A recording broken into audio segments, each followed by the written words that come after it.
Good evening, everyone. How is everybody doing? Good. How are you? Doing great, Dr. Du. How are Great. you? How are you? And congratulations on your publication. Oh, thank you. Great, I'm Dr. doing Du. great. Congratulations. Outstanding. Oh, thank you. Yes, yes. Thank you. I appreciate everybody's time. And we started a little bit, just a little bit under 7. But it's going to be an exciting night as usual. So hang on tight. So for tonight, it's going to be a very interesting discussion for everybody, whether you are in the cybersecurity industry or you are trying to get into the cybersecurity industry. So aspiring cybersecurity professionals and those who are already in the industry, this is something that you are not going to get anywhere, right? Most people in the industry and even for industry players, they are not really aware of, some of the science behind the workforce, the cybersecurity workforce. And that is what we are going to be discussing tonight, right? So bridging the gap between knowing and doing, right? There are two different things. So you are welcome once again. I'm Dr. Emmanuel Ledoux, and we are starting off time now. So for tonight, we are going to be looking at bridging the gap between learning and doing in cybersecurity. So that is a very big gap that has been hunting the cybersecurity workforce, and it's still going to be like that in the foreseeable future, right? So it's good to really arm yourself and really know what is going on in the industry to be able to well position yourself to make more than 6 figures and also to work effectively and be able to contribute meaningfully to any industry, any company that you find yourself in, right? Or even if you want to set up your own shop as a cybersecurity professional. So you are welcome. We are jumping in, and for everybody joining us, if you can kindly put where you're joining us from in the chat, and then also for folks who are looking to do recertifications, and you are trying to use continuous learning points for your recertification, you can put Team Live in the chat and take a screenshot of that, and that counts as 1 point, one continual CPE or CPU, depending on whichever certification body that we are looking at, right? So let's jump in. For tonight, cyber news is going to be from our audience, everybody. If you have anything cyber news worthy, just raise your virtual hand and we give you the floor because we have a lot to cover. So just get ready if you have any cyber news for us. Now, Eretmis Cyber Chat, we do this every Friday night, and Friday night at 7 p.m. Eastern. And like I always say, you could have been anywhere else on a Friday night, but you chose to be here to share in the knowledge and also to support the Eretmis family. And we appreciate that. And we always make sure you're going to get something for your toolbox to develop professionally as a cybersecurity professional and even beyond, right? Because some of the things that you're going to learn here is going to go beyond just working on the job. It's going to help you as an individual and then also help your family as well, because some of the tips and tricks that you learn here goes beyond, just work, right? So you are welcome. And I'm Dr. Emmanuel Ledoux. I'm going to be your sole pilot for tonight. I'm the CEO of Eretmis Inc., a cybersecurity consulting firm and a QSA company based in New York, and also the founder of Eretmis Academy. I'm a former United States Army captain, and I'm a member of the Forbes Technology Council. And I think I posted some of my publications on there. There are a couple of them in the pipeline that are also going to be ready on the Forbes website that will be posted in the WhatsApp group as well. Right. So I appreciate everybody's time. We are moving on. And for Eretmis Academy, we are partners with CompTIA. We are authorized partners. And what this means is that we get 20% discount on all vouchers, and that goes to all our Eretmis family members. So if you are joining us today, even if this is the first time, if you're interested in taking any of the CompTIA exams, you can reach out to us and we will walk you through to get the 20% discount to be able to sit for these exams. And I think Michael and a couple of folks sat for Security Plus and they passed. So congratulations to all those who passed their certifications this week or last week.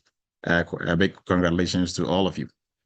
And for the continual educational points or continuing educational points I spoke about earlier, if you put Team Live in the chat and you take a screenshot of that, you can use that to renew any certification that you have. So be it Security Plus, any certification from CompTIA, ISACA, any of these certifications, you can, if you have enough of what they are looking for, you'll be able to use that to renew instead of sitting for the exam again. Or if you want to sit for the exam again, you can also do that to renew any certification that you have, right? And for our Eretmis family, we have our Eretmis Cybersecurity group. It's a WhatsApp group.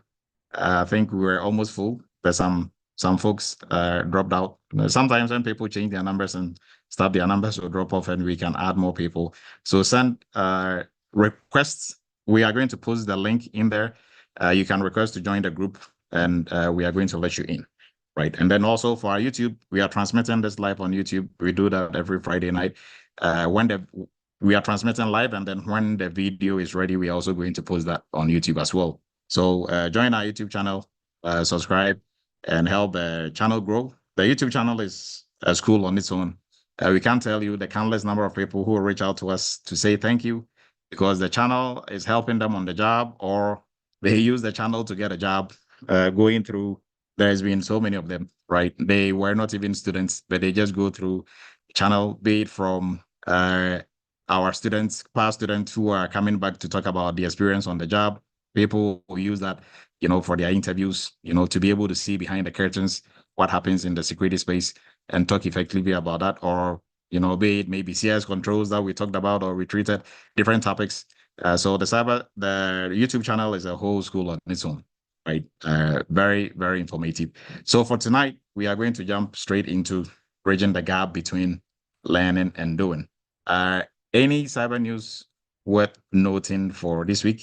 If anybody has any cyber news, you can raise your virtual hand and we will give you the floor. Either than that, we are just going to jump straight into it. Can I ask a quick question? Yes, go ahead, please. Did you say you now have a discount on ISACA too? No. So ISACA, they don't have any program like that. Okay, right? thank you. It's only CompTIA that has the discount program that they run. Thank you. All right, everyone. I appreciate everybody's time. Now let's jump in. So I have a question. Maybe a couple of folks can, share their idea on this. So in your estimation, or from what you know so far, what do you think are some of the ways, or one way that we can bridge the gap between learning cybersecurity or gaining the knowledge, basic fundamentals, and then also doing part of cybersecurity? How do we bridge that gap between knowledge and doing? Any takers on this one?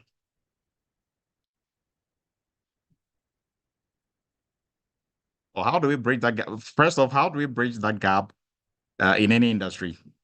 So, for example, let's take maybe driving. You can learn in the classroom road signs. If you're driving and this happens, do that. And then the actual driving itself. How do you bridge the gap between what you know and driving itself? Right. Or if you want to just jump in and answer the cybersecurity one, you can do so. Let me see. There are some hands up. Jamal, please go ahead. And then Mike and Jason and Eliku. Good evening, Dr. Du. Good evening. You bridge the gap by having a teacher or mentor and by actually doing it. That is the most effective way from my experience. You have to go through the motion. Theory does not get it alone. You're just going through memory. And the way I look at it, you can read a book about riding a bike, but until you get on the bike and learn about balancing and not hitting the front brake going fast, you're not doing it. Okay. Yes. Thank you. Mike, please go ahead. Yes, by actually after doing the learning, you need the opportunity to get the chance to actually do the work itself. So by that, you could do like internship with companies that provide such opportunities, or schools, training schools like Eretmis Academy that does the internship. So That's one way. So like you gave the example of the driving, you can be taught through e-learning, but if you haven't gone behind the steering wheel to practice, then you are not really getting the experience. So the actual doing is what is needed, which is internship through different organizations like Eretmis. Okay, thank you. Jason, please go ahead. Thanks, Doc. So first things first is practice, whether through simulations, internships, hands-on training, whatever way is possible, that is necessary to bridge the gap between doing and learning. Okay. So on top of that, I would add the factor of feedback. So after getting that, you need somebody, a mentor, a supervisor, someone with more experience and basically more insight to give you feedback whenever you do things that would help you to bridge the gap even more. So I think hands-on training and mentor feedback and evaluation, that's what I would do or say. Okay. Okay, thank you. Aliko, please go ahead.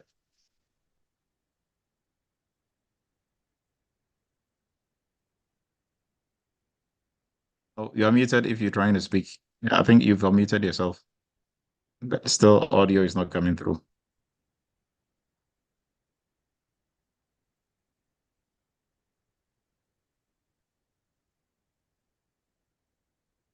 I think Aliko is having some audio issues. So we're going to jump in. Once maybe your audio is up, in between, we can give you the chance to, speak to what you are about to say. So everything that we all said, that was said so far, is right in line with what we are going to talk about. I think Charles, go ahead, and we are going to continue. So Charles will take the spot of Aliko. Yes, Dr. I do actually mistakenly raise my hand, but a lot of people already commented, the most important is practice. Like you mentioned, any learning, any knowledge that you have that you don't practice, practice, you're bound to lose. And also, not just on the job, but also, outside the job. Then leveraging all the resources out there, and most importantly, the forum that Eretmis Academy has, where we have the opportunity to learn, practice, be mentored. But that's pretty much been said, Thank you. Okay. Thank you, Charles. So my next question is, Dr. Idu wants to get into cybersecurity. He doesn't really know the skills that are needed or what really is done as a cybersecurity professional, like what goes on. Maybe I have no friend working in cybersecurity. Even if I have a friend working in cybersecurity, they are just doing one thing or one part of cybersecurity or something based on whatever their job title is, right? That is not everything in cybersecurity. So how do I really get to know what I need, right? I mean, there are so many schools, so many people, everybody is teaching cybersecurity. How do I really read in between the lines and, not have people tell me, right? Because I ran into a couple, most people, I went here and it was like this, and I went there and it wasn't really what I wanted. So you don't know coming in. How do you really figure out what is the really needed skills?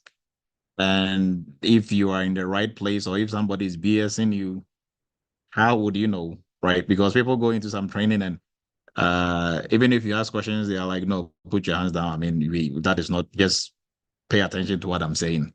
And when you are done and you reach out for assistance, you're like, well, they will train you on the job. So just suck it up, right? So coming in, I'm always thinking like that. Coming in, how do I know? We are talking about skills. I mean, for knowledge, yes, you can, buy some books on Amazon and read and try to figure it out and understand and go on YouTube But really, what is done on the job? How would you know what is done on the job? Right now, for the Eretmis family and the Eretmis community, we are lucky to have, most of our folks working. They will come back and tell us about what they are doing. We can ask questions. So we really, we have this privilege of going behind the curtains and seeing what is really going on, right? It's good, like going to the restaurant and the food is always served to you. How do they cook the food? How? But if the chef is your friend or your family member, maybe sometimes they can give you some inside scoop or take you behind, and go take you to the kitchen and show you how things work there. But if for somebody who is not privileged to be on this platform or be part of the Eretmis community out there in the wild, where everybody is trying to sell you something, right? How do you really know the skills that you need? Independently search for and find the right resources to really go through and, okay, if I go to a school, they're supposed to teach me A, B, C, D. And for practice, I'm supposed to do, 1, 2, 3, 4. That is what we are going to be looking at tonight. Right. So, this is the yardstick to measure everybody, including Eretmis. And what we are going to go through was not created by Eretmis, right? So at least that is not like Eretmis is, trying to sell us something. Now, who is nice? Nice can be, you can be nice. Nice is a word. The word nice. Nice things. Nice vacation, nice places. What is nice or who is nice? In cybersecurity, when we say nice, who knows what nice is? Anyone? For $5. Nice in cybersecurity is what or is who? Anyone?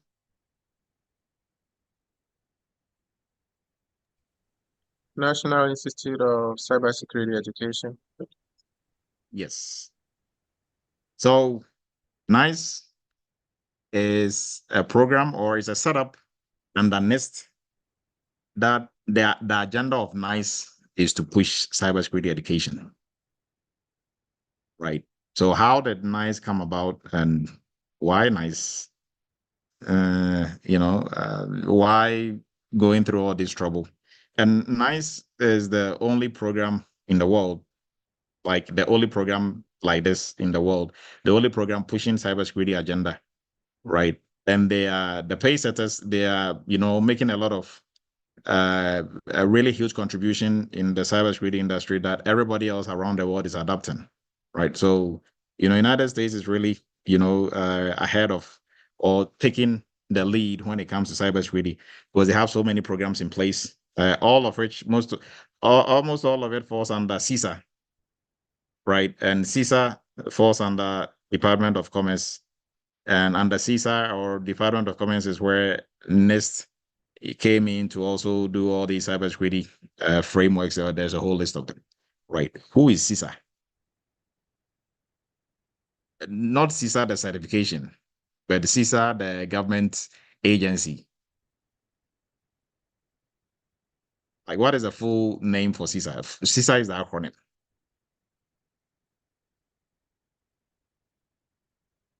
You can Google that. Cybersecurity and Infrastructure Security Agency. Yes. So why am I bringing all these up? These are the institutions that are setting the pace in cybersecurity. So for everybody on here, if for folks who followed Eretmis for a while, I always want to come directly from the source and from a point of knowledge, not I think or I believe. I don't do any of that. I know for a fact, right? So you have to go directly to the source. If you want anything from cybersecurity, in terms of the structure, how it's supposed to be. If you are a learner, you are an employer, you are in academia, you want to set up a curriculum for training, you want to set up.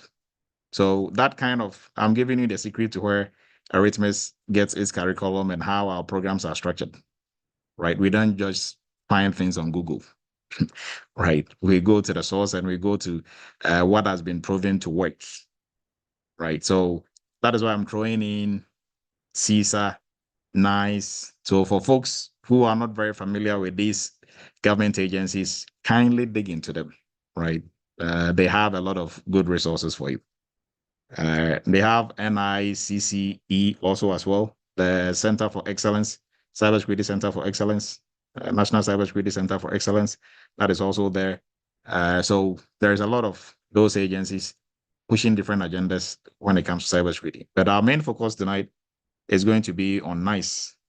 And we are building our case on how to bridge the gap from, between learning and doing.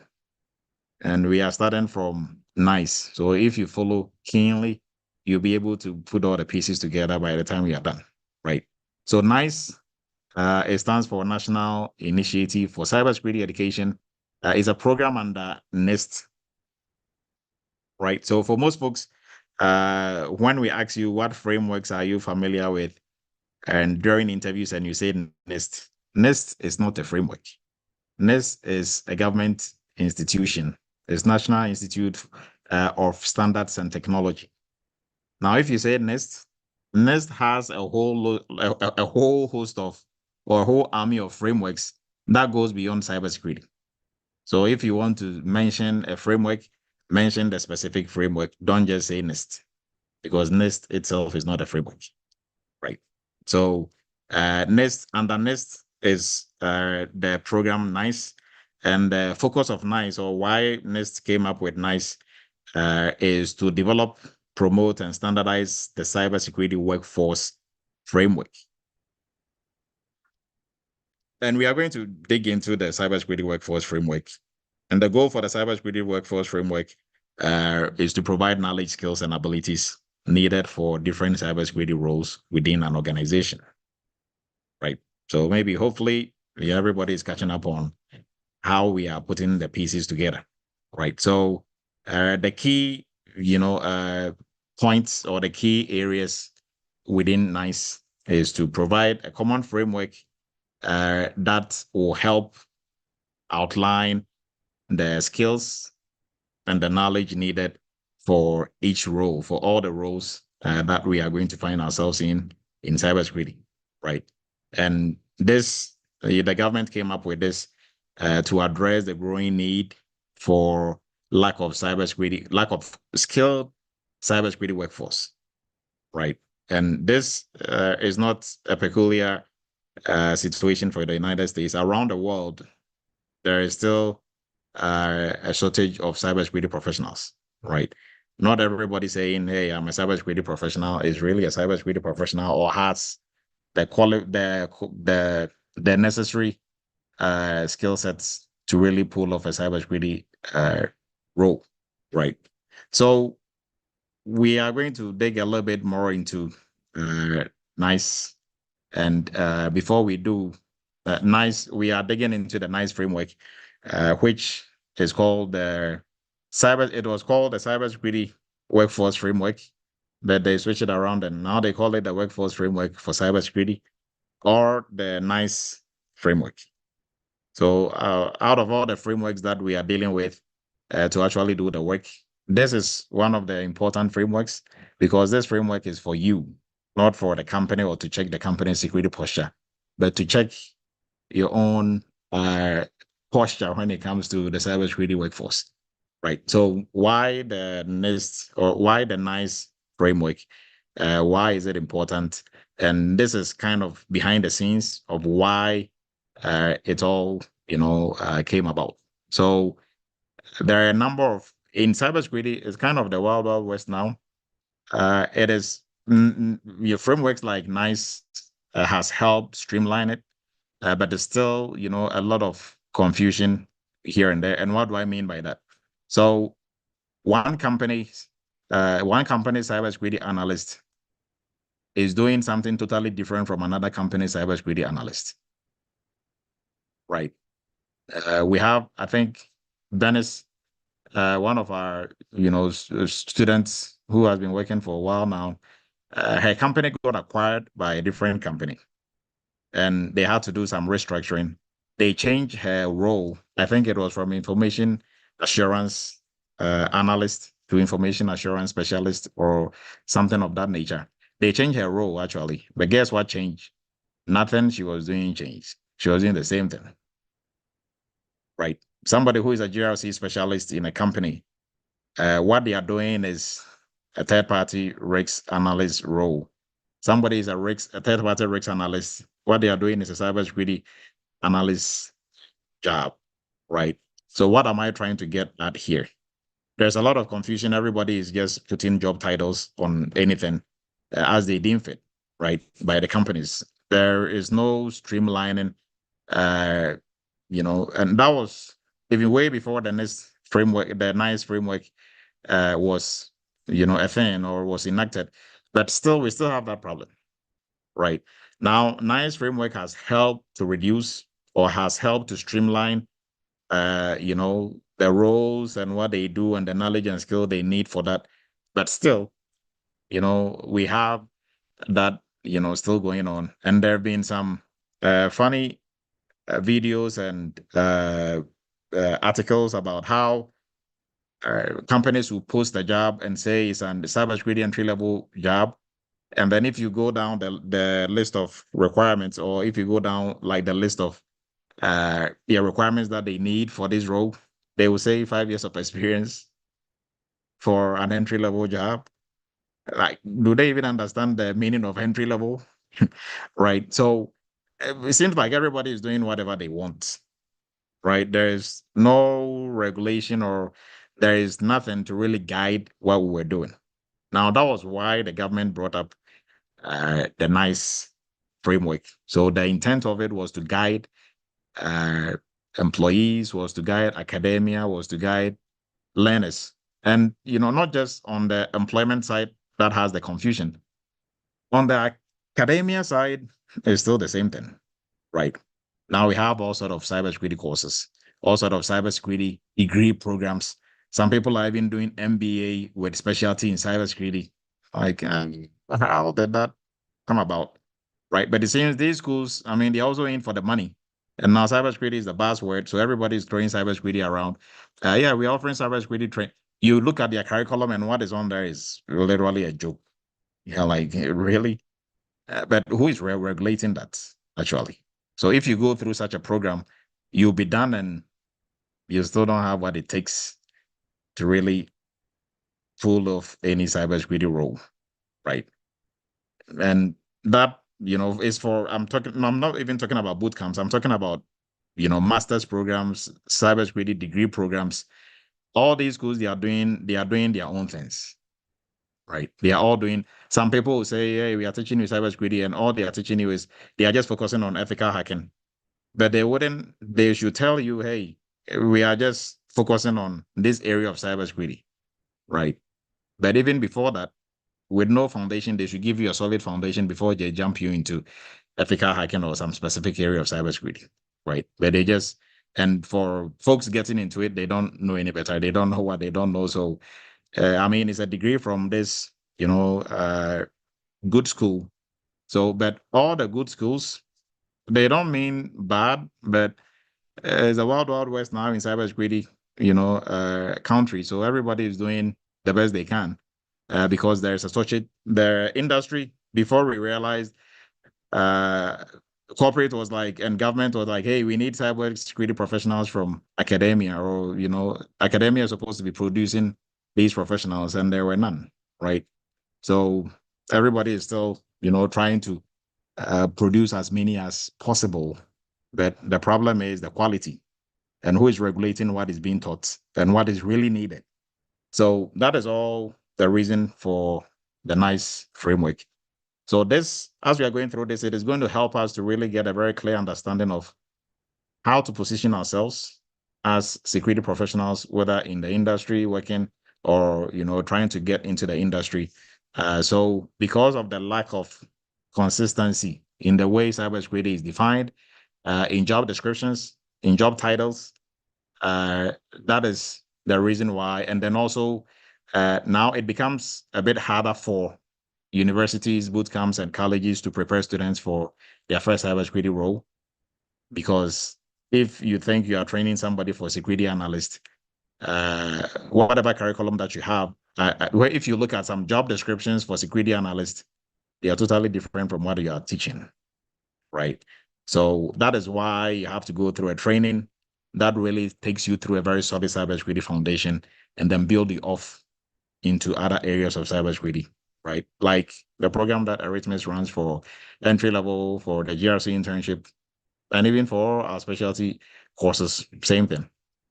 So that is why for almost all our courses, we do cybersecurity crash course, even for the advanced courses that we offer, right? Because we really believe in a very solid foundation. And because we built such a solid foundation, regardless of the job title, our students can hold any of these job titles because they are just job titles, right?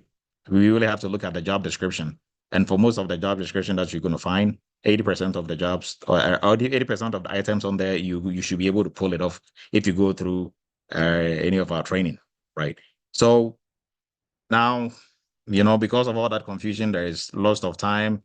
People are doing all sort of things. Now, for the next cybersecurity framework was supposed to help solve this problem, and it has been, helping up to this point. And I think the version 2 of the NICE framework it has been out for a while. Now, the NICE framework is supposed to provide a common definition for cybersecurity, a comprehensive list of cybersecurity tasks, knowledge and skill, and abilities required to perform those tasks, right? So who is supposed to use this framework? Educators, students, employers, employees, and policymakers, right? So educators, they can use this framework to create programs that align to jobs. Students can also graduate with the knowledge and skill that employers need, and employers can also recruit from a large pool of more qualified cybersecurity professionals. Employees who also have portable skills and better defined career path for them and opportunities. And policymakers can set standards to promote the workforce professionalism or professionalization, right? So our Department of Homeland Security, actually they are the government agency behind NIST and behind the NICE framework. They partnered with how the NICE framework came about. Was group of people that just didn't sit somewhere and came up with it and said, hey, we know it all. It was a collaboration between the industry. I mean, all industries, academia, and the government. They all came together. All these key players came together to develop the workforce, the cybersecurity workforce. So I think this was almost like 5 years of research. So what they did was they gathered almost all cybersecurity job descriptions that has ever been posted. They talked to different companies, they talked to academia, government agencies, and they streamlined. So they were able to group all the cybersecurity jobs out there, into different, sessions or different sectors. And that is what we are going to be looking at, right? So whatever you are seeing in the NICE framework is something that has been done based on research, right, from all players, academia, in the industry, and the government. And everything in there is meant to help us really identify what we need as potential cybersecurity professionals, or even cybersecurity professionals, how to grow from one role to the other, or grow out of the role that you are currently in, right? So I think this was published. First publication, if I remember correctly, was somewhere around, I think 2015, 14, 16, thereabout. But don't quote me on that. For that, I can't remember clearly. But I know there was a government initiative that pushed this agenda, and they took them almost 5 years to come up with the NICE framework, right? So before we jump into the NICE framework itself, if you are looking to break into cybersecurity, our cybersecurity entry-level course is the place to be. Our training, our curriculum, everything is set according to the NICE framework. That is why our students can hold different roles by going through this training and going through the internship and hands-on and all that, right? And then also for folks looking to specialize in the most lucrative area of cybersecurity is the payment security compliance industry. We have the best PCI DSS training out there, even beyond what everybody else has, including PCI SSE themselves. And we can boast of this because we have internship attached to what we do. And the type of training that you're going to go through is also well structured by the NICE framework as well. Now, our new GRC internship cohort is starting tomorrow. So for folks who are still trying to join, I mean, if you don't join tonight, tomorrow morning will be a bit too late. So try as much as possible to join if you're looking to get the real world hands-on experience. Some of the things we are going to talk about, all of it has been packaged into the GRC internship and workshop. So look into getting into that. So with that, we are going to jump into what the NICE framework is all about. So for the NICE framework, like we spoke about a while ago, is something that was made from or based on research from all the industry players. And the goal is to establish a common ground to describe cybersecurity work and workers, regardless of, so keyword here is regardless of where and for whom the work is being performed, right? So whether you are working in retail, you are working in construction, you are working in oil and gas, cybersecurity work and the workers shouldn't really, be much of a, shouldn't really, there shouldn't be that big change, right? Yeah, granted, industries have their own peculiar industry things that they do, but cybersecurity work or how we go about performing cybersecurity work shouldn't really change, right? So the framework applies across public, private, and academia as well. So this is the breakdown of the framework. Just like all other frameworks, there are breakdowns we have for PCI. We have your goals, your requirements, the sub-requirements, similar thing here. So for the breakdown, based on the research that was conducted for the NICE framework, the researchers came up with what they call categories. So the whole entire cybersecurity sphere is divided into 7 categories, right? And they call it, previously the 1.0, the NICE framework 1.0, they simply just called it categories. The new version calls it work role categories, right? So simply saying a high level grouping of common cybersecurity functions. So everything that we do in cybersecurity can be grouped into 7 main categories. Now, out of those 7 categories, we have what we call the work roles. So work roles, we have 52 work roles. The work roles are, grouping of work for which someone is responsible or accountable for, right? So the different, roles that are within the cybersecurity field, regardless of, this is not job title, roles. So work role, they, based on the research, everything that we do in cybersecurity, regardless, whatever job title you have, we can group all the job titles into 52 different, categories. Or no, not categories will be the wrong word, groups, right? So all job titles can be grouped into 52 different groups, right? And like the note says here, the work role is not synonymous to job title or occupation, because it's a work role. One work role will include a whole bunch of job titles, right? Grouped under that work role. So we also have what we call the TKS statement. So the TKS is tax, knowledge, and skill, right? So tax, knowledge, and skill simply also groups everything that you are going to do. So if you look at the job description, right, you see where they write what you are responsible for or what you would do.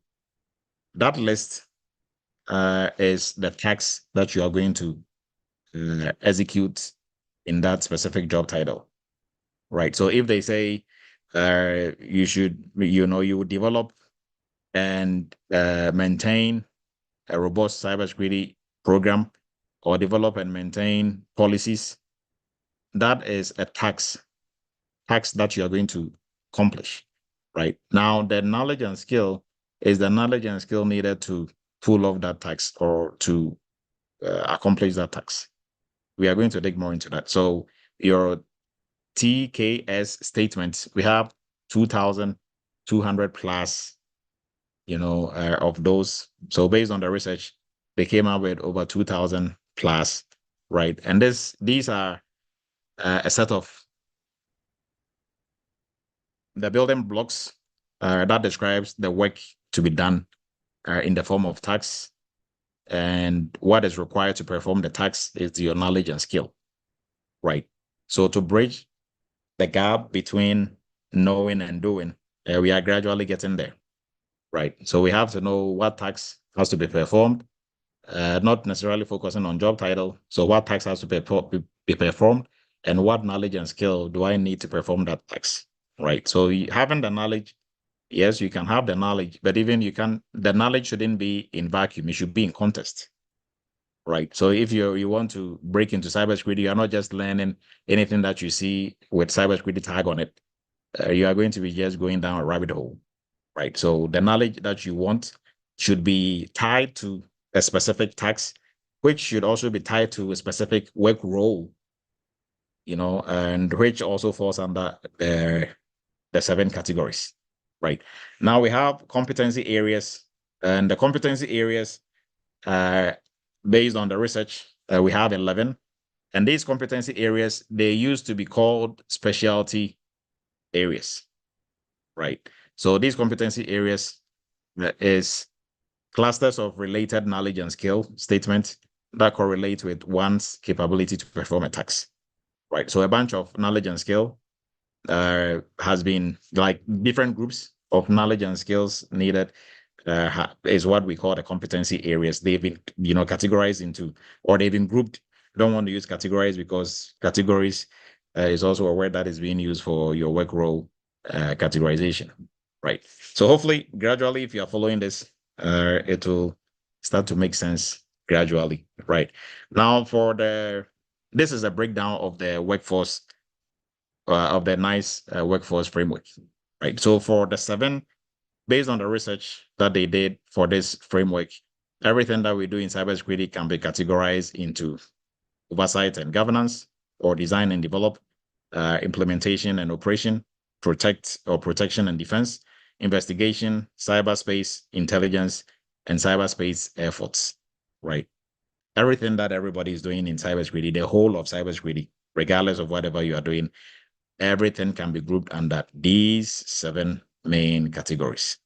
Now, for the competency areas, which used to be the specialty areas, these are the competency areas, 11 of them. So we have access control, artificial intelligence, security, asset management, cloud security, communication security, cryptography, cyber resilience, DevSecOps, operating system security, and operational technology security, and supply chain security, right?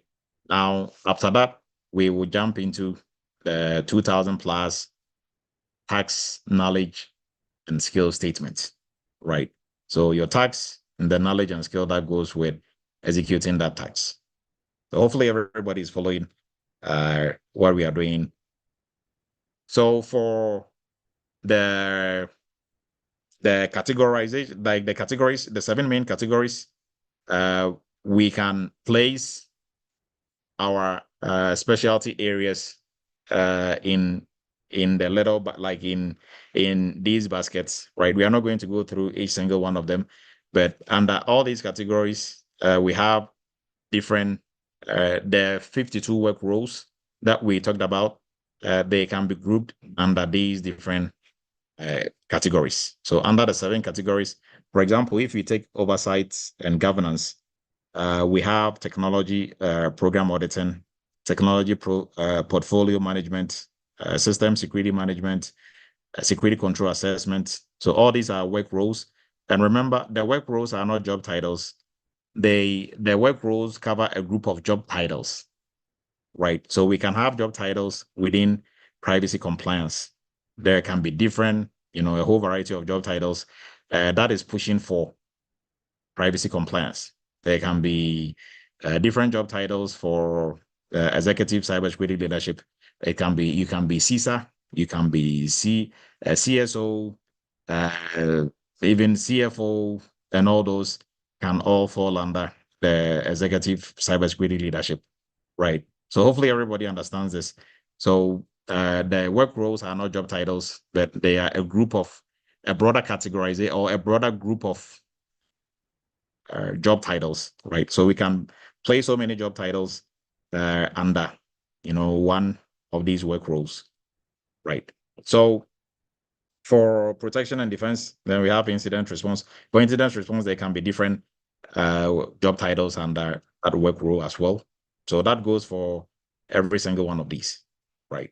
So if based on your research, and like I asked earlier, if you are new to the industry, you have nobody to ask, how do you really do your research to identify exactly, when you get onto the market for training or for internship or for anything of that sort, for a degree, you know exactly what you are looking for because you've done your research and you know what should align with what you are looking for. So if you are somebody who wants to work in maybe investigation side, cyber intelligence, cyberspace efforts, you can look at the broader categorization is here, right here. You can look at the work roles as well. So work role, okay, maybe target. And when you go to the NICE website, the NICE framework website, likely for us, they have it set up where it's like a tool. When you click on maybe cyberspace efforts, cyberspace efforts, or maybe you click on oversight and governance, it will give you a drop-down menu. And if you click on this work role, it will give you another drop-down menu where you can see not only the knowledge and skill you need for this, but also some of the job titles under, that work role, right? And you can click on that. It will give you a whole list of things that you need in terms of knowledge, things that you need to know. So if you're looking for a training and the training doesn't cover any of those, then you don't waste your time on that training, right? You look at the knowledge and skill. If you look at any, training and it doesn't have what you're looking for on there, exactly what you want to do, then you don't waste your time on that training, right? So if folks, everybody on here, if you take this seriously, you will be very successful in what you want to do in cybersecurity, right? And why are we going through all this? Like I said, at Eretmis, we always want to come from a point of knowledge, not just guesswork or what we found on Google, right? Even though we are, big industry players ourselves, we work in the industry, we do gigs in the industry for Eretmis Inc. In the school, we were also not just coming up with curriculum anyhow we want, but based on research, based on knowledge that has been, put together from different industries, right? So for the competency areas, we have the list already. We went through them. And then based on the competency areas, we will break it down into our TKS statements. And our next stop is going to be our TKS statements. So for tax, knowledge, and skill, your work role describes the workforce, right? So I said the work role is group of job titles. So all the job titles in cybersecurity, they've been categorized. Let me just use categorized into different work roles, right? So with one work role, you're going to have a bunch of job titles under that. Now, the job titles describe, or the work role describe the workforce. So whoever is going to work, whatever job title you have, you are part of the workforce. So now, for us to be able to pull off this work role or any job title within this work role, things that are required for us to do are the tasks. So if you look at the job description, you are required to, or things they will say, this is what you will do, or your responsibilities. in every job title, you are going to see that. So one, develop, maybe develop and maintain cybersecurity policies for the company. So that is a task. Now, for that task, what are the knowledge and skills you need to be able to pull it off? So just like right here, you see there is a task, then there is this item on here, there is this item on here. Everything that is a triangle is the skill you need. Everything on here in this shape is the knowledge that you need to be able to pull this off. So for every single task, there is knowledge and skill that you need to be able to pull it off. Right. Now, the gap that we are talking about and we are trying to fill is the gap between the task that needs to be done on the job. The knowledge you have is good. The skill, how do you get the skill? So the knowledge, yes, you can read about it. And everything starts with knowledge, right? You cannot do something you don't know, right? So let's not get too much ahead of ourselves. You can't just focus on skill because skill is based on the knowledge. So you have to get the knowledge first before you move into skill, right? If you go to driving school and you just jump straight into the car without learning road signs or without learning anything about the road and driving, if you see a road sign that says 50, maybe probably you think they're going to give you $50 at the end of the road somewhere. No, it means your speed limit. And even for that, for folks who might maybe be thinking on the right line, 50, is it the minimum speed limit or the maximum speed limit? How do you know? All that is going to come from the knowledge, right? So just driving by the speed limit sign, the road sign that says 50, driving by it every day is not automatically going to make you know what it means. You have to learn that, right? Now, you can also learn that all you want, but if you don't practice driving, maybe you are probably going to hit the speed sign, right? So we have to distinguish between the two, but they all work hand in hand, right? So for the gap that we are trying to close, the gap is how do you perform this task? You cannot just do this with just the knowledge. It's not going to cut it, right? So you need both the knowledge and the skill. And if you come down here, like it shows on here, the skill and the knowledge, both of them will help you to accomplish the task described for the work role or the job title under the work role that you want to pull off, right? So hopefully everybody appreciates how we are breaking this down all the way to where we fit, right? So, and even for folks on here who are, if you are going to an interview, now you know what to look out for your job description that you have, for every single item on what you are going to do or your responsibilities. If you read the responsibility, the example that I gave, you are going to develop and maintain cybersecurity policies. What you should ask yourself to prepare for this interview is what are the knowledge or what is the knowledge and skill that I need to do this? Now, the knowledge is what are cybersecurity policies? How many cybersecurity policies is an organization supposed to have? What are some of the examples of them, the different types? What policies do they need by virtue of the industry they are in? So all that is knowledge, right? When it comes to policies, that falls under governance in cybersecurity. Where does policies fit in the documentation hierarchy of governance, right? Aside policies, what else, comes in? Standards, procedures, and the list goes on all the way to baseline and guideline, right? So all this is knowledge. Everything that I'm just saying is knowledge. Now, on the job, they want you to develop the policy, actually develop the policy. So knowing the policies they need is good. How do you develop the policy? From what? Do you just pull up a Word document and start, writing the policy? What do you even have to write on there? So that comes with a skill. If you've never worked on a policy before, you've never created a policy. Now you know what policies they need, but you are stuck coming up with it, right? So hopefully everybody gets that piece. So for your interviews, you go through that, ask yourself, how do I have the knowledge and skill to do this? For the knowledge, you can polish up on. For the skill, if you've not done it, actually try and go do it somewhere. Find somebody to help you to do it, or do something to mimic what exactly they want you to do. So looking at we are going to now focus on the tax knowledge and skill statements. So this part of the tax knowledge and skill, the TKS statement, is really the core building blocks of the NIST framework, right? Without the tax knowledge and skill, everything else kind of really is useless. So yes, we know cybersecurity, everything that we do can be broken down into 7 main categories. Okay, that is nice. So what? Everything else under that can also be broken down into the 52 work rules. Okay, so what?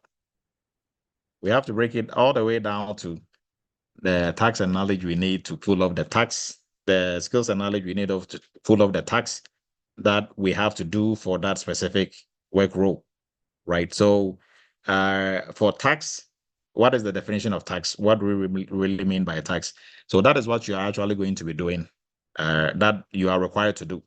So activities directed towards the achievement of the organizational objective, right? So if they employed you there to be a cybersecurity manager, they have a list of things that you have to do for cybersecurity manager. Every single one of them is the tax you are going to, accomplish. So tax statements also define the work to be done.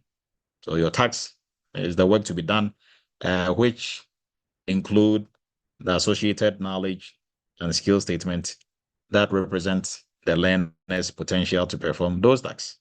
So during interviews, very few interviews, or almost slim to none, that they're going to have you do anything. Mostly, the most they're going to have you do is maybe you do some aptitude test, or they will send you a cybersecurity problem for you to solve. It's like a homework.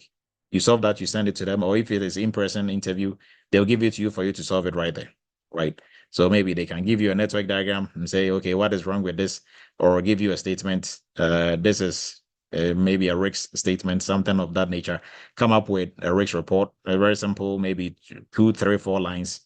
That is just to test your cybersecurity knowledge, right? Most interviews, they are testing your knowledge and skill, but for the most part, for that reason why people can get jobs and they will still be struggling and they will be working heart attack, waiting to happen, is because if they polish up a little bit on the skills during interviews, if they polish up on the knowledge during interviews, although your skill is going to show that you've actually done the work, depending on whoever is interviewing you, if they don't really pay attention to that and they don't also know that much, they are going to buy into the skill, the knowledge that you have, give you the job, and then for you, you think you put the first one on them.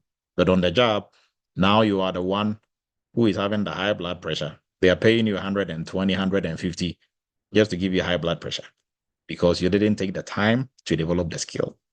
You just, half know some knowledge. You threw it all over their face. Whoever is interviewing you, not well that vested in cybersecurity, they grant you the job or they like you, right? Sometimes most jobs, they give it to you, maybe 5% of it. If they like you and you are exhibiting some level of knowledge and skill, they'll give you the job, right? But 90% you have to actually prove yourself. But that also plays a role. So if they give you that job without you knowing yourself, you cannot pull it off, they are going to be paying you good money. But that good money is going to be really bad taste in your mouth, right? So, and you don't want that. So now let's move into the definition for the knowledge. What do we really mean by knowledge?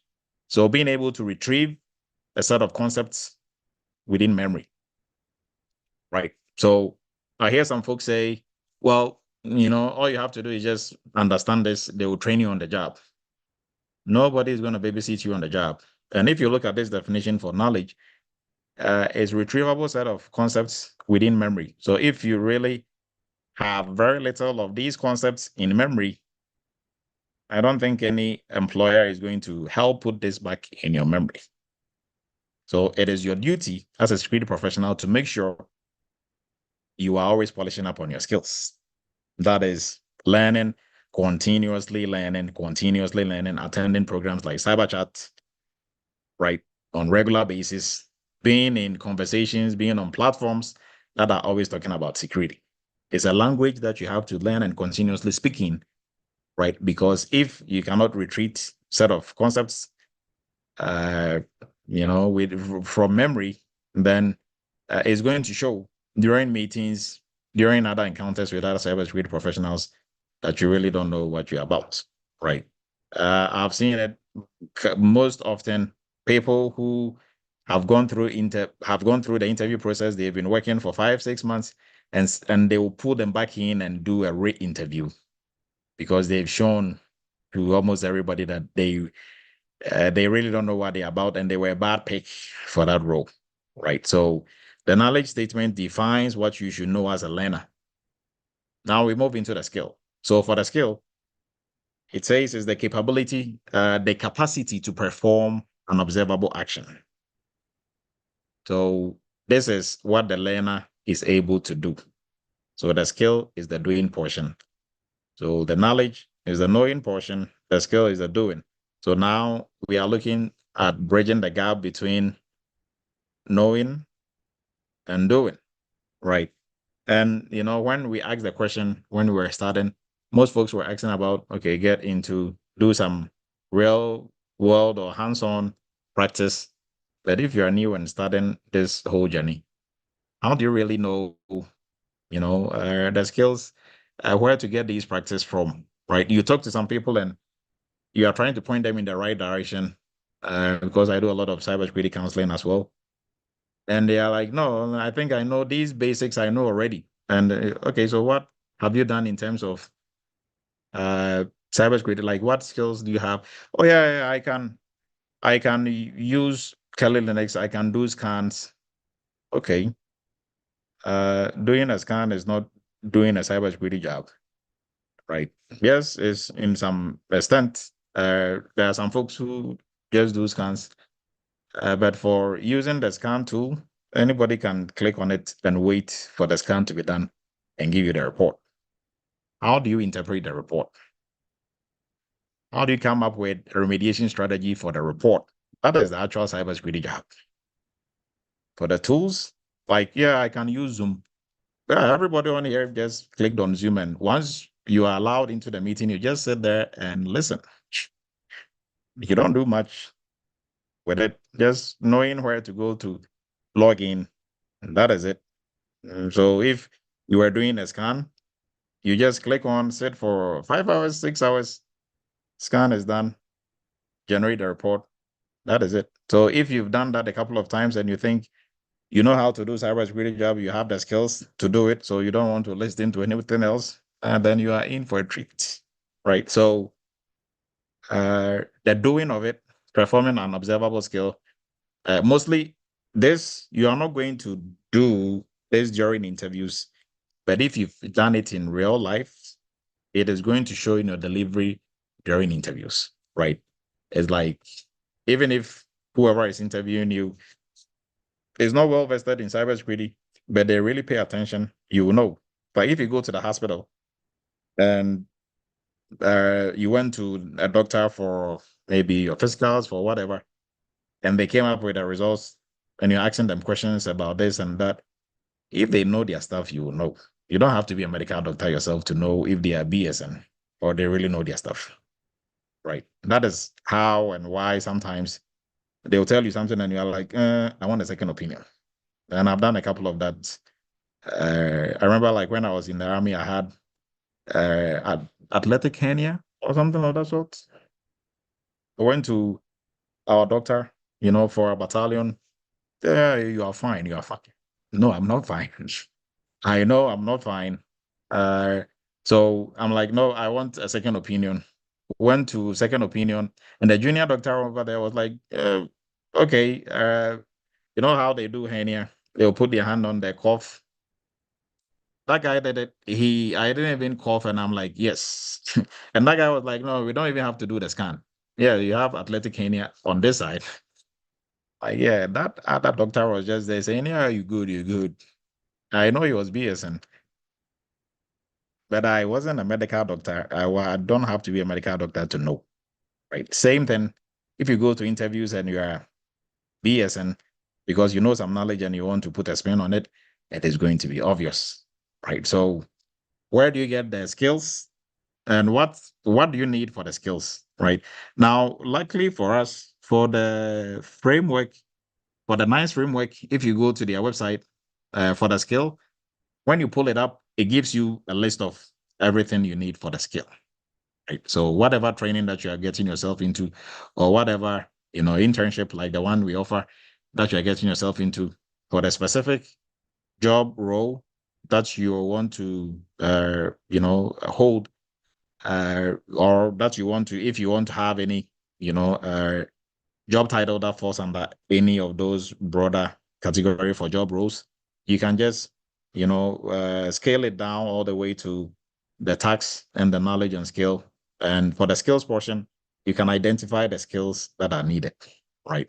I think when we are done with the presentation, we can just do a quick overview of that, and everybody will see how you can do that, right? So that is how you identify the skill and know exactly what skill you need, or the group of skills you need to be able to pull off any type, a specific type of tax. And that is also going to help you to know what type of internship you have to get yourself into, right? So moving forward, for the competency areas is a group of knowledge and skill that correlate with how to perform specific tasks in a specific domain or in a particular domain. Now, for the competency areas, they help learners to discover areas of interest, inform career planning, development, and identify gaps for knowledge, and then also gaps for skills development, right? And it provides a means of assessing or demonstrating a learner's capability in the domain. Now, the work role, we discussed that already, so we're not really going to jump too much into that. Now, how do we implement the NICE framework? So for the NICE framework, like we looked at earlier, it is for employers, is for learners, is for education and training, credential providers as well. Example, Eretmis Academy, we are in the education and training portion. For credential providers, it can be NIST, it can be ISACA, ISC squared, CompTIA. Those are credential providers, right? The credential exams or the certification exams that they provide should also be tailored to the NICE framework. And they are all players in coming up with a NICE framework. So yes, of course, if you've seen any of these providers, their body of knowledge or what they need you to know to sit for these exams, they update it, I think every 2 years for each of the companies that provide these services. So that shows that they are constantly, also keeping up with the industry, right? So for employers, for learners, how do we implement the NICE framework? So we are looking at it from employers' perspective. So for employers, they are supposed to use the NICE framework to support their cybersecurity workforce assessment, planning and recruitment and development. So for employers, for their job descriptions, they are supposed to use the NICE framework. But are they really using it? Maybe some are, but most of them, they are doing copy and paste. That is why you see, entry-level role requiring you to have 6 years of experience, right? Because HR, whoever is in HR just did copy and paste and didn't realize that the job that they were copying from was maybe probably an intermediate level job, but what their company is looking for is an entry level, and they just copied and pasted the intermediate level role that required 6 years on an entry level role that requires 0 to maybe a year or 2 years, right? So if you see stuff like that, because somebody copied and pasted blindly without actually going through to make changes or corrections, and that is how they will put all these number of certifications and all these things that really wouldn't apply on the job, right? But for, HR or different human resources personnel who are doing their job well, for cybersecurity job descriptions, they should work with the cybersecurity team to come up with it, right? They will come up with their frame and everything. And for them, if they also know about the NICE framework, they can easily go in there. If they ask the right questions, so for a security analyst, what do you guys have in mind for them to do? Maybe A, B, C, D, and then they can bounce it off the NICE framework, go through the tasks that are required for that work role, and then also for during interviews. So for the workforce assessment here is during interviews, whoever is interviewing you, the hiring managers, if they are doing everything right, they should be going through the skills and knowledge needed for that, the listed tasks for that job role or work role that has been identified for them to fill in the company, right? So hopefully everybody gets that piece. And also for employers, this is a tool that helps them to identify critical gaps in their cybersecurity staffing, right? And capabilities, and also determine and communicate positions, responsibilities, and job descriptions, just like what I went through describing, and also provide staff training and career path options for their staff. Now for learners, which is us, right? Everybody on here, whether you are in a cybersecurity role already or you are trying to get into one. For students, job seekers, and employees, we can also use the NICE framework to explore the wide variety of cybersecurity related work roles available to us, and then also learn about the top competency areas valued by employers for in-demand cybersecurity jobs. So staffing specialists and guidance counselors, which includes, most of us on Eretmis side, we should also use the NICE framework as a resource to support learners.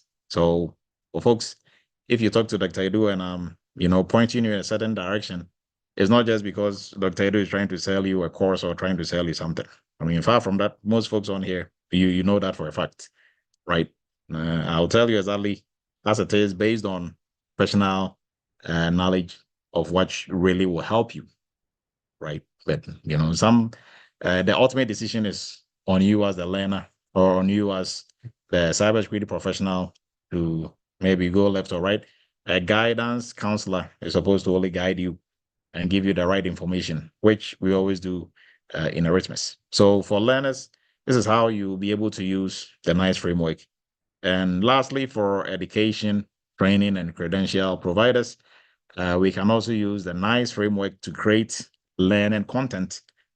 That is what we use to create our learning content, right?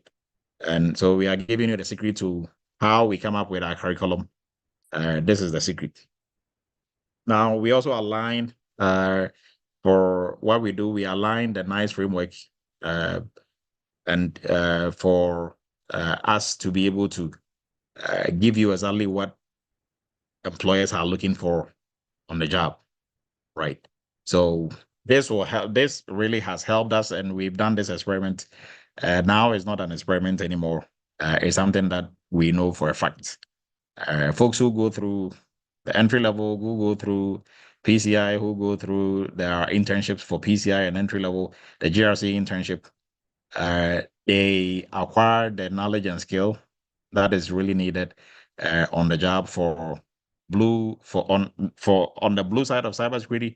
Every role they will be able to hold, right? So, like I said, now you know that for folks who reach out and say, "I want to be a SOC analyst," I don't think anybody on here will say that anymore, because a SOC analyst is a drop in the whole ocean of cybersecurity, right? Getting into cybersecurity, you don't want to limit yourself to, just a SOC analyst. You have to have a broader foundation, a very solid foundation for, if not for anything, for maybe 2 or 3 work roles, which encompasses different job titles. Right. So hopefully everybody is getting that piece as well. Now, before we wrap everything up, for folks trying to get into the cybersecurity industry, our cybersecurity entry-level course, if you have some IT experience or cybersecurity experience, we still encourage you to go through this.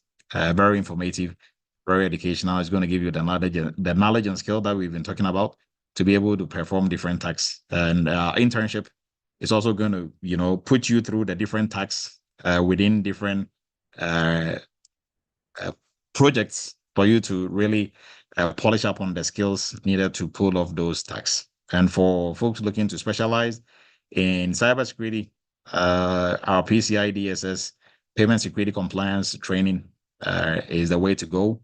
This is the best payment security program out there in the cybersecurity sphere. As of today, the better one than this will still be from Eretmis. Now, for our new GRC internship, we are starting tomorrow. If you've not joined this previously, or even if you have and you want to still jump onto this, you can still do so. And this is for folks who are trying to bridge the gap between knowledge and skill, right? If you've done some training, RMF, GRC training elsewhere, and you really know you don't have what it takes to do a GRC role or cybersecurity role, then join this program. Very intensive, but you're going to learn a lot. Now, for everybody on here, if you've not joined our WhatsApp group, cybersecurity group, kindly do so. Send a request, and we are going to add you to the list. And also for our YouTube channel, we are transmitting live on YouTube, and we encourage everyone to subscribe and sharing the knowledge. Now, how do we really bridge the gap between learning and doing? Now, to bridge the gap between learning and doing, we have to first, like we went through, you have to go through the next, come from a point of knowledge, the NICE framework, go through the categorization all the way down to work role, all the way down to the tax that is needed and the knowledge and skill. Now, the tax that is needed is not only one tax that is going to be required for a job title. There's going to be a whole bunch of it. But, you can be rest assured, all those, tax that you are going to identify on there, they all fall under one work role.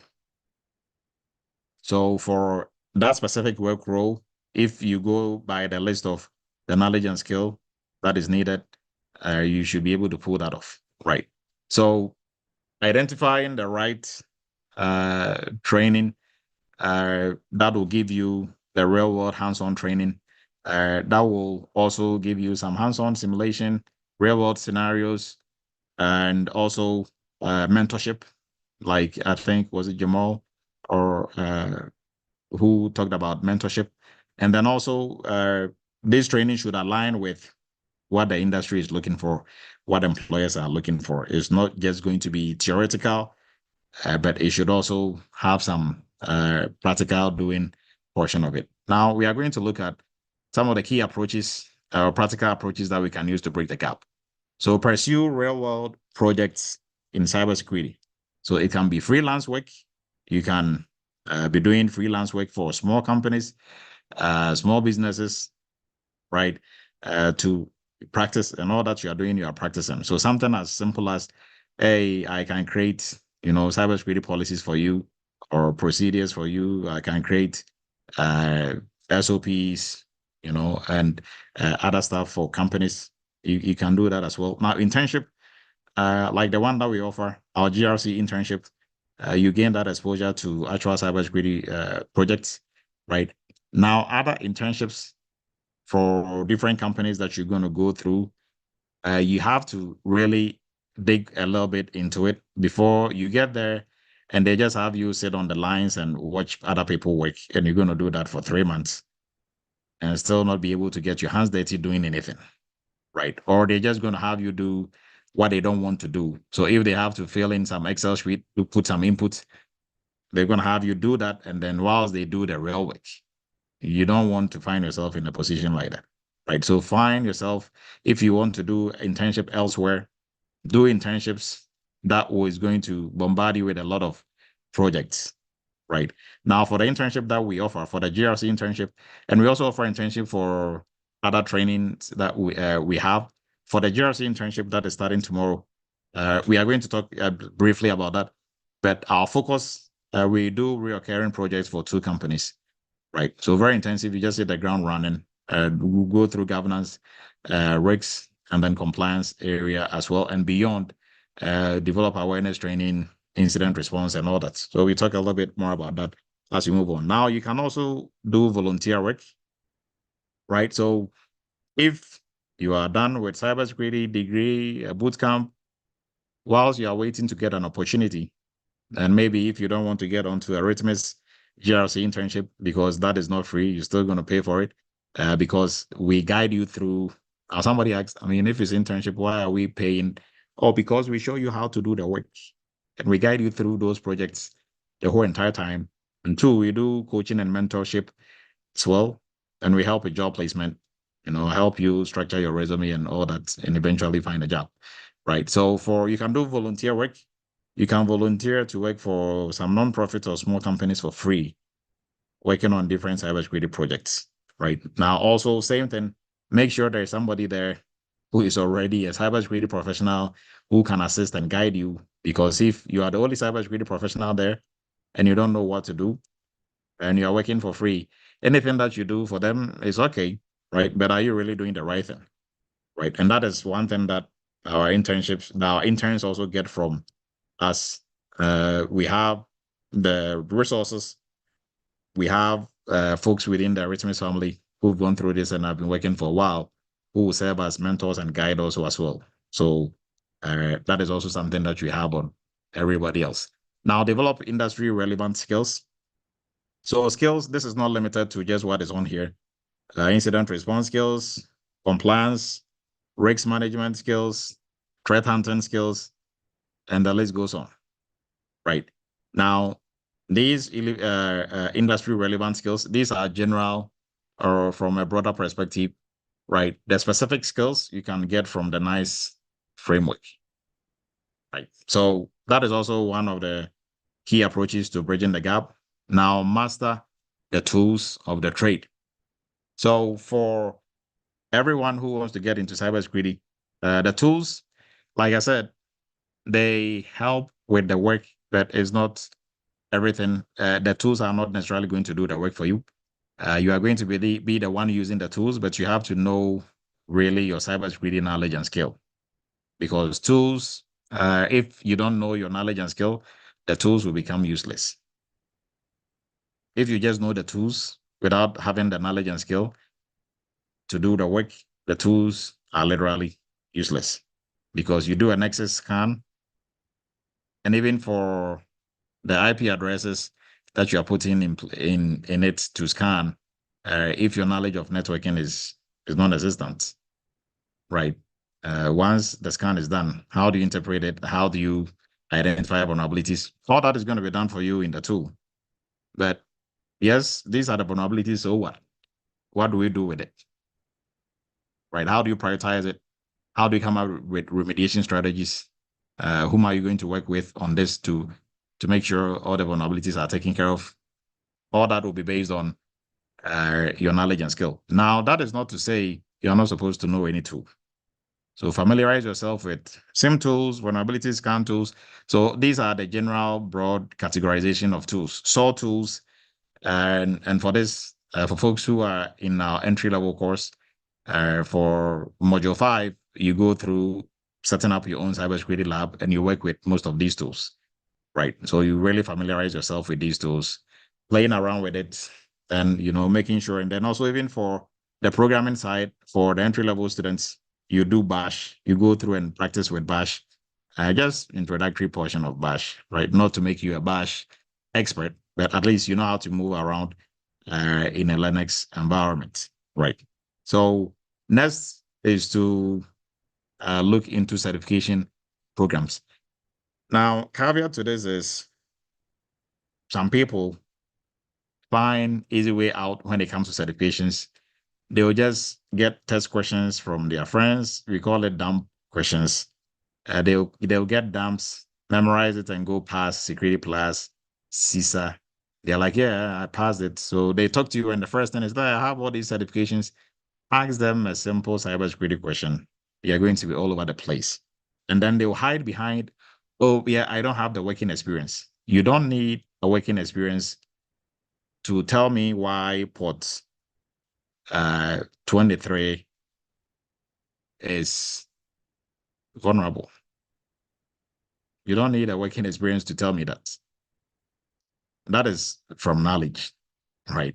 So if you have Security Plus, CISSP, and you can't explain or walk me through the steps in incident response, that you don't have to do incident response to know the steps. You have to know the steps before you do incident response. So that is all from knowledge. How to polish up on your knowledge certifications, yes, are really good. Don't take the shortcuts. Actually learn for the certification. Get the books, get the training, learn for it. Because the goal of you passing the certification is what the preparation is going to do to you in terms of knowledge, not just passing the exam. Because the exam is only maybe 5% of the questions, all the questions that they have for the exam is what you're going to go through, because you're going to take maybe 80 to 100, there about 100, 120 questions, which is not going to cover all the areas of what they are looking for in terms of the knowledge and the curriculum that they had for that certification, right? So don't get into that habit of memorizing test questions to pass the certification, because you are the certification, not the paper that you're going to get after this, right? So you should be able to defend your certification. Now, continuous learning culture. For everybody on here, you are exhibiting continuous learning culture. You are always continuously developing yourself, regular updates, making sure you are staying up to date with what is going on in the industry is also very key. And that is some of the ways that you can also use the Bridge the Gap. Now, reflecting on what you've done so far, right? So having a mentor, that also come in here. Getting feedback from your peers and your mentor to redefine your approach and whatever you are doing on the job, or if you are preparing to get onto the job, tracking your own progress by comparing your skills to job descriptions. So for folks who've gone through our GRC internship, when you start going through job descriptions, bounce it off the projects that you've worked on. And mostly sometimes they'll go through a job description as is exactly everything that they did, right? And I think there are some 3 or 5 or 6 people going to interviews, and I saw those similarities, because when they reach out for interview prep, we go through and we do a comparison of what is on there to what they did.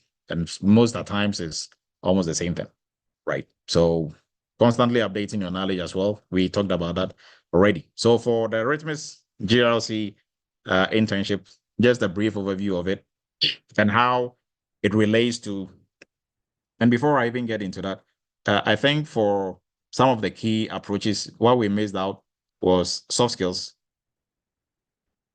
So soft skills plays a key role, bridging the gap between knowledge and skill. Sometimes we lose sight of soft skills, right? The soft skills side is more difficult than the knowledge side.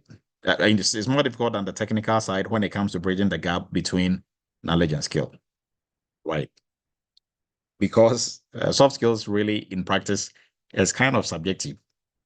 So you have to actually have gone through situations and scenarios like that to be able to pull it off, right? So if you're working in a team and somebody is just very hard to work with, how do you deal with such a person? And you're going to get such questions during interviews, right? And people will just start going through what they will do personally, but they are not really looking for what you do personally. They are looking at what is the science behind dealing with people who are difficult in teams, right? How do you handle conflicts? What is the science or the proven steps, the proven concepts in handling conflict? They want to hear that first before you put your own spin on it, right? How do you work in a team? How do you go through team formation? How do you influence the team to do something that they otherwise don't want to do? You don't just talk based on what you think. You talk from point of knowledge, right? Before you jump into what you think, put your own spin on it. So for our cybersecurity GRC internship, what we don't talk about is there's also a school for developing your soft skills, right? So most people will get in there and they are working with different people from different backgrounds. You are going to be put in groups and in teams. And, initially when they start, they are bumping heads, people are stepping on each other's toe, and it's chaotic. And after 3 weeks, they are all, pumped up, working together, doing presentations, and it's very obvious now this team is really working well together. And by the time they are doing their graduation, they're all laughing about it. They become a family, right? But during interviews, if they ask you anything about teams, how to work in a team, if somebody was difficult, you are like, oh, let me tell you about John. In our team, this is what John did. This is how we handle it. Team conflict, this is our approach to it. So you have a lot to say when it comes to the soft skills parts, and not just to say during interviews, but on the job, you're still going to face the same thing. You are going to be working in teams, and there's no program out there, internship or otherwise, that will really create that environment for you to actually experience this like this thing firsthand in terms of working in teams, working in groups, and most especially the most difficult part of working in teams is working in teams remotely, right? In person, yeah, you can read people, see their face, see what they are like, see what they are talking about, see if they are saying yes or no without saying that. Online, you can shoot them a test email, they pretend they didn't see it. How do you go about that? Right? Or their response might sound some way, but probably that is not what they want to say. Right? So if you're able to pull that off, then you can work in anything. Right? So communication, presentation is also something that you're going to be doing in here. You gain the experience and the experience of polishing up your soft skills, working with different people from different backgrounds. You are going to be working in teams and in groups, right? In groups, broken down into teams. Then also for the real cybersecurity working experience, real world working experience for two of our sister companies, Diaspora and ADDI, the African Diaspora Development Institute. And we have a lot of alumni, who'll be cheering for their companies on here. So these projects, they are reoccurring projects for these companies. So like risk assessment, third party, incident response, they're all reoccurring, something that we do on quarterly basis for these companies, right? Now, this is a list of some of the projects, and all these projects are aligned with a nice framework, the nice workforce framework in terms of the skills that you need.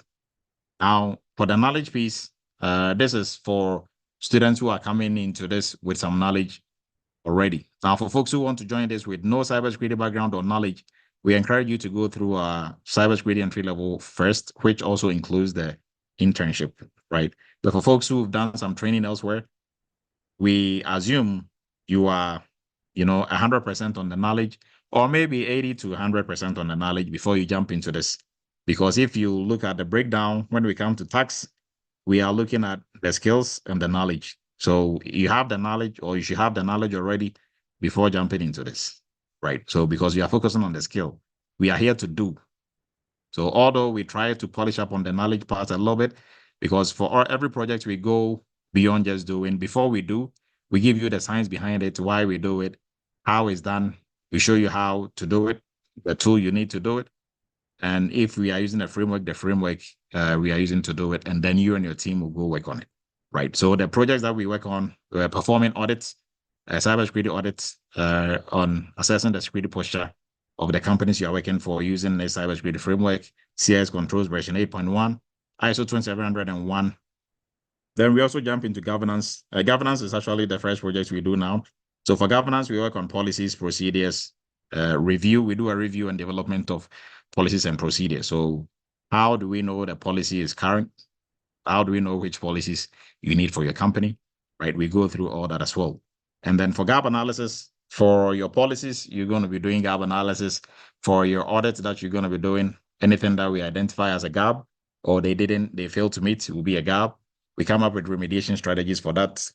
For incident response, we perform tabletop exercises. For risks, we perform risk assessment using the CIS RAM. For third party, we do third party assessment as well, where we compare two companies, the one that has the better security posture for us to work with as a company. And then we develop baselines as well We develop cybersecurity awareness training for our staff, and many more. And I think we also do develop risk mitigation strategies for risks that are identified during the risk assessment, and then others that we do in addition to this. So this is a general overview of our GRC internship. So for folks who are looking to break into cybersecurity, if you are lacking the knowledge and the skill, the knowledge and skill, you go through entry level first before you get into the internship. But for the skill portion, the internship is what is going to help you bridge. So for if you are looking for how to bridge, if you don't go the Eretmis route and you're going elsewhere, you know how to go about identifying the right place and the right skills you need. We've gone through that already, right? So go through that, do your homework before you get into any program, even if it's an internship, a paid or unpaid internship with a different company. You make sure you are not just there wasting your time doing things that are not related to what you are going to be doing on the job, right? So for projects that you are going to work on, you have to make sure, like I said, our students, they transition into different cybersecurity roles without any issues, and there are a lot of them on here who can attest to that, right? So sometimes it's like the internship didn't end; they are just continuing with the internship, right? So if you're looking to get into, any other internship program, you have the request, the required skill sets, and where to find that information to identify the knowledge and skills you need to be able to be successful in whichever work role that you are choosing to do. And for starters, if you are starting in security space, you should be able to target your goal is not to do just fall under one work role, but you should be able to fall under the different work roles because they all have an underlying foundation of having a very good, solid working knowledge in all areas of cybersecurity, right? So if you have that, you should be able to work in different work roles as well. And before we wrap up, for folks looking to jump into cybersecurity, or if you're already in the industry and you are looking to polish up your skills, you can join our internship or go through the cybersecurity entry-level course, which also comes with the internship and the hands-on, where you work with tools, you set up your own cybersecurity lab, and then also you get one-on-one coaching and assistance as well. And for folks looking to specialize, our PCI DSS course is the way to go, right? And then for tomorrow, we are starting our GRC internship in the morning. So for folks who've not signed up already, there's still time for you to sign up for our GRC internship, which takes you through at least 10 major projects for two of our sister companies, ADDI and Direct Worker. And we guide you through. You have mentors who are also going to help you out throughout the whole entire project. And the skills and knowledge that you're going to gain from this is what is going to set you apart from everybody else trying to get the cybersecurity job.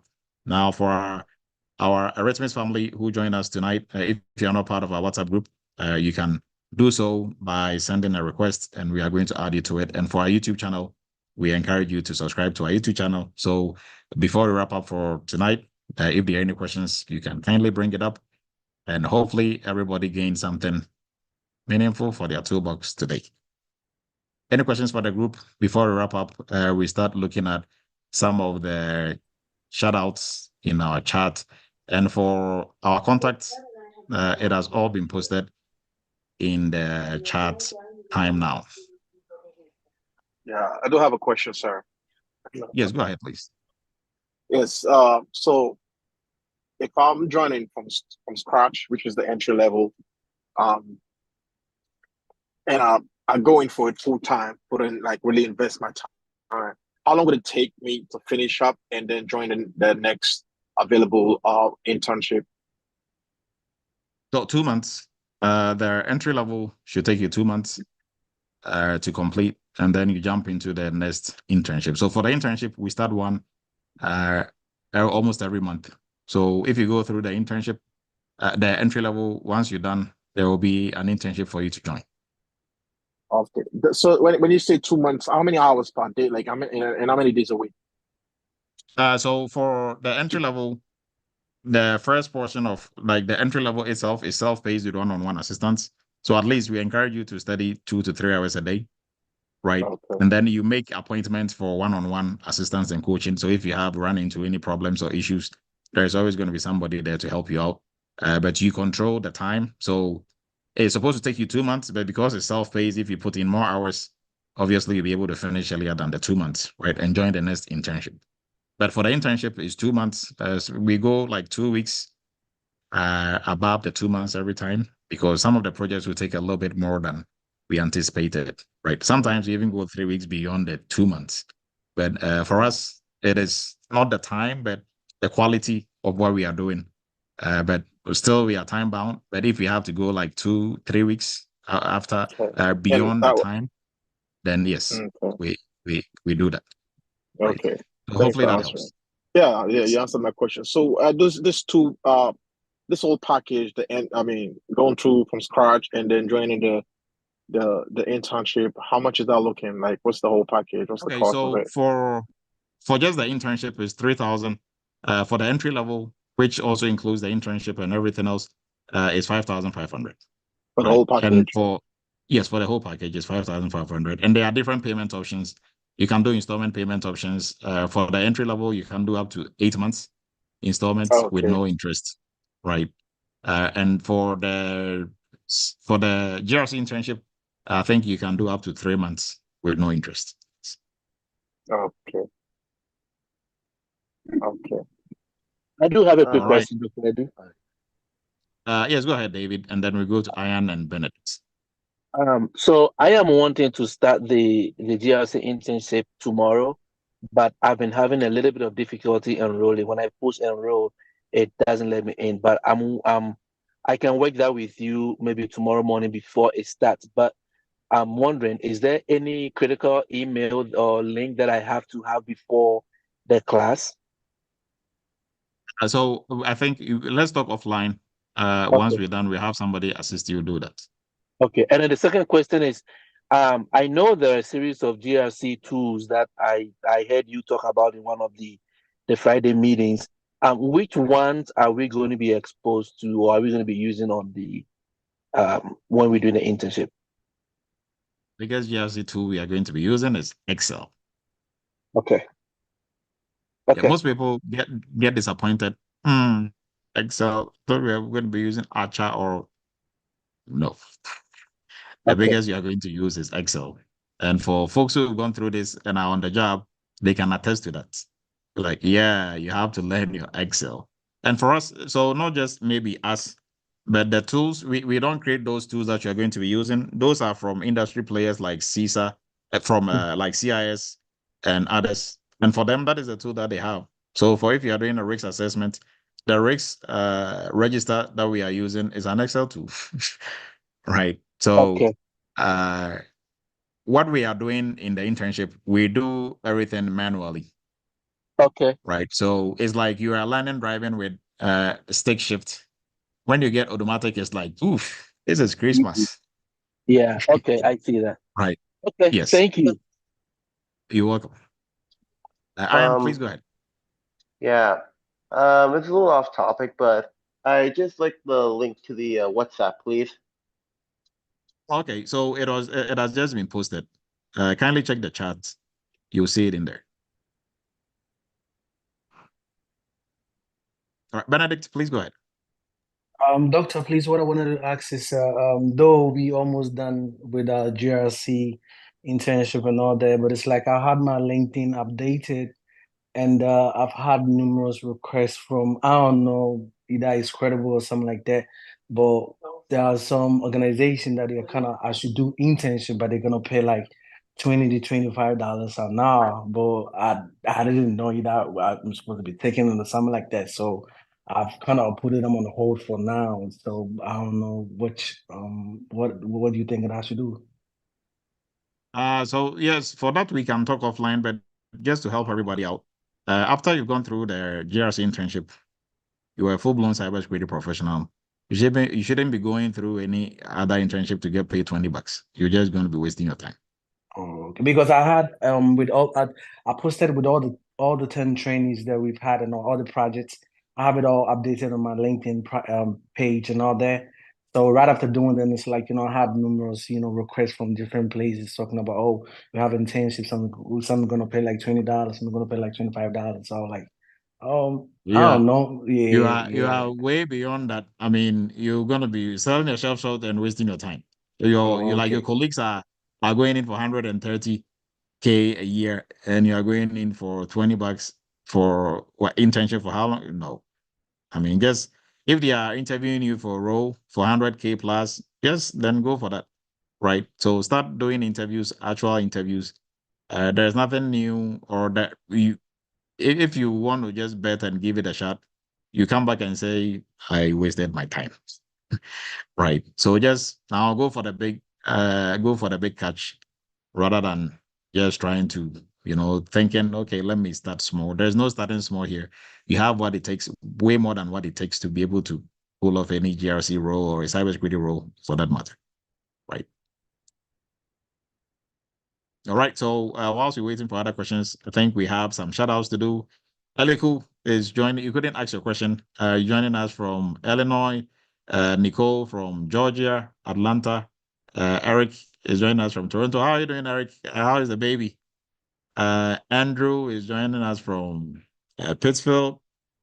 MA and Rachel is joining us from Ohio, Cleveland. And we have Rosie joining us from Frederick, Maryland, and George is joining us from Ghana. Thank you, George. It's almost like 2 a.m. in Ghana. And Obi is joining us from Texas. Andy says, great. Tio is joining us from California. Jacqueline is joining us from Texas. And we have some team lives. Kindly take a screenshot of your team lives. And then also, Mamus was saying congratulations to Dr. Edu. Ebuka is joining us from Florida, and we have Emmanuel joining us from New Jersey. Larry joining us from New York. Yep, New York. Miller joining us from Maryland, and Thomas joining us from Texas. And some team lives in there. Vivian joining us from Brooklyn, New York. And we have Charles joining us from Texas. Derek, team live. Alana joining us from Augusta, Georgia. Derek, New Jersey. Some team lives. And okay, some comments in there. Oh, as Aliko, you were having some issues at practice. Okay. So, and we have Derek is joining us. Oh, Derek was just saying congratulations. Thank you. And how much is the PCI training and for how long? LEC. So the PCI training, we have the specialist and expert. Specialist is 4 months. So it's 3 months of training, a month of internship, but mostly we go 2 weeks over that. And that is 5,500 for the expert is 7,500 is 4 months of training, 2 months of internship as well. So that is the two. And for the difference between the two, for the specialist, we're training you to gain the knowledge and skill of an ISA, internal security assessor. For the expert, we're training you to gain the knowledge and skill of a QSA, qualified security assessor. So that is the difference between the two, right? And then, so thank you for that question. Hopefully that answers your question. Do you have a course for beginners? Hanan, yes. So first, for everybody on here, if you are trying to start from scratch, take our Cybersecurity for Beginners course. It's free. The link has been posted in the chat. Go through that, it's free. And then you jump into our entry-level course. And then once you're done with the online portion, you get into the internship, which comes with a live session. Kingsley is also put Team Live in there. Team Lives in there. Okay, all the way. Ian, please go ahead. Yeah, I'm still having trouble with the WhatsApp. I don't see the invite in chat. Did you post the invite in? Like, did you request to be added? In WhatsApp? Yes. Hold on. I got your number, but I'm just having a bit of trouble requesting the invite. Do I just search you and ask? Okay, so just send like a request. Hey, can you add me to it? There are some there. I think we have like 8 or 9 admins on there. they will add you to it, right? Oh. Okay, and we have Emmanuel Atlanta. Reggie is joining us. Reginald is joining us from Dallas. Femi is joining us from Maryland. Vicky is joining us from Houston. Jason, Japan.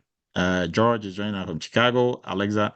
Alexandra is joining us from Texas. And I think that is everybody on here. And I appreciate everybody's time. And hopefully everybody got something new for their toolbox. For the nice framework, we couldn't go to the website as promised, but I think you have enough information for you to jump in there and do some more research. So mostly everything that we do here is to start the conversation. And I know as part of our job as cybersecurity professionals, research is a big part of it, right? So digging into this information, even if Dr. Edu gives you an information, dig more into it, right? We are all human. There can be some errors somewhere, but I try to, like I always say, when we do one-on-one job placement assistance, and I ask you about what does the company you are trying to apply for this role, what do they do? People are like, I think, I believe, don't think and don't believe. You should know for a fact, right? So, and that is what we try to do for all cyber chats. What we give you, we try to know it for a fact to the best of our abilities. So, but everything that we give you is for you to start the whole conversation. So we are wrapping up. We appreciate. Charles, is your hand up? Yes, sir. Okay, kindly go ahead for a wrap up. Yes, I spoke to you a while back. I came, I have background in IT, but it's been a while, and I've been training also online. Looking at a lot of trainings on YouTube. And as far as where I am now, I feel like I could go for the internship. I'm in between whether to go for the internship or to do the training starting afresh, just to make sure that I build strongly all across the board. And that's one of my comments. And then, I'll need some advice as far as that is concerned. And the next thing is, there are some holiday specials on the courses? Okay, so for now, I think we're still talking behind the scenes. There might probably be one for there will be a brief, I think very brief sale for what is the holiday coming up? Thanksgiving, right? Yes, Thanksgiving. So there might be something coming up for Thanksgiving. But for you, I mean, since you said you've been doing some training, I think you can jump into the internship, right? It'll help you identify some of the gaps that you might have, right? So as you are going through working on these projects, you are going to, jot down all the gaps that you have in terms of knowledge and start working on them alongside as we are going through, right? So that will be my advice to you. Femi, please go ahead. Oh yeah, doctor, thank you so much for this class. My question is, I almost didn't want to ask, but the last person stimulated me to ask this question. I've gone through trainings in cybersecurity. I did RMF. In fact, in some cases, we did some hands-on on SSP, formulation and correction, on some other areas in RMF. I discovered that by the time I started joining your class early this year, I discovered some other areas like the PCI, the GRC, and other areas. But I also discovered that there are so many things I did in RMF that are coming up in them. I mean, they are just like intertwined. Now my question is this: I want to see the possibility, if I can. Is it possible for me to take my knowledge of RMF and come for internship with it, or is it better advisable for me to run all the programs with you from A to Z? Because I may want to do the PCI the GRC aside from the RMF training? Thank you. Okay. Yeah. So for RMF and other frameworks, they all borrow from general cybersecurity best practices, as has been stated in the industry, right? And the best practices come from all these frameworks themselves, so they all borrow from each other. So it's very common for you to see something in RMF that is also a best practice in PCI or a best practice in ISO 20701, right? But for you, Femi, I'll say jump into the internship. You don't have to go through entry level all the way to. So as you jump into it and you are going through, if there are any gaps, you also polish up on those gaps, or we can talk on the side on how to help you polish up on those gaps, right? So, and also for the internship, we have like a courtesy crash course that we're going to have you go through, but that is self-paced. All that will be posted tomorrow. So, for folks who want to polish up on their general cybersecurity knowledge, that will be an added on to the internship. So that will help you to also identify some of the gaps or polish up on some of them before we even begin working on projects.